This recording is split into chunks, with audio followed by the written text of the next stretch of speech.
So we've got 4 tuis in the tree here.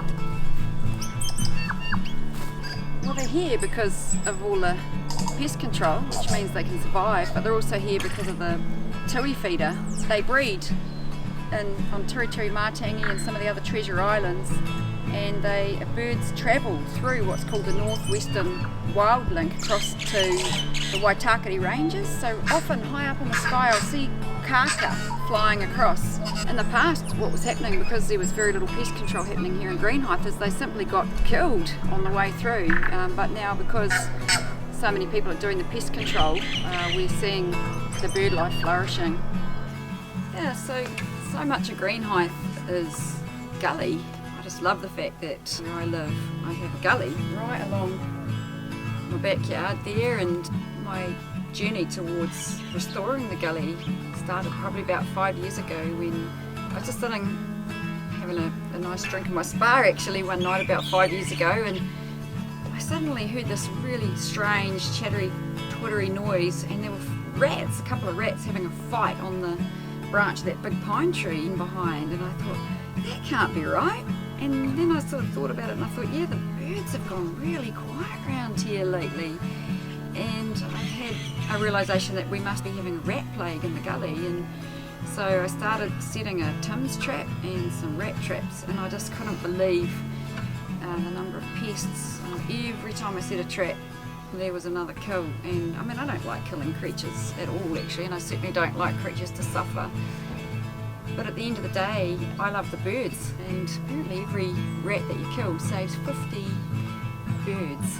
It's just neat to see the progress, and in the last 5 years I've personally witnessed a flourishing of the bird life around here. We just had 2 keriru just fly over us. I've got a kingfisher who sits right here and dives over the pool anytime a cicada falls in it, and the tuis are amazing. So I've got an area where I've set up several traps. What we find with pests is you've got to try and a whole number of different ways to remove them from the ecosystem, and I've chosen this spot because there's a pururi tree here and it's fruiting, so it's got little flowers and berries on it, so the possums love that and the rats love that. So I've set up in several different traps. So this is a Tim's trap, and this is my own private backyard, and so of course it's never going to catch a cat because I'm never going to put fish on it, am I?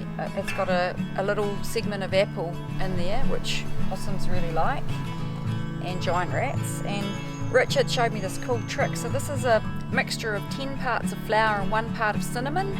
Sometimes people put a little dash of milk powder and icing sugar in there too. And if you just do this, it's called a flour flash.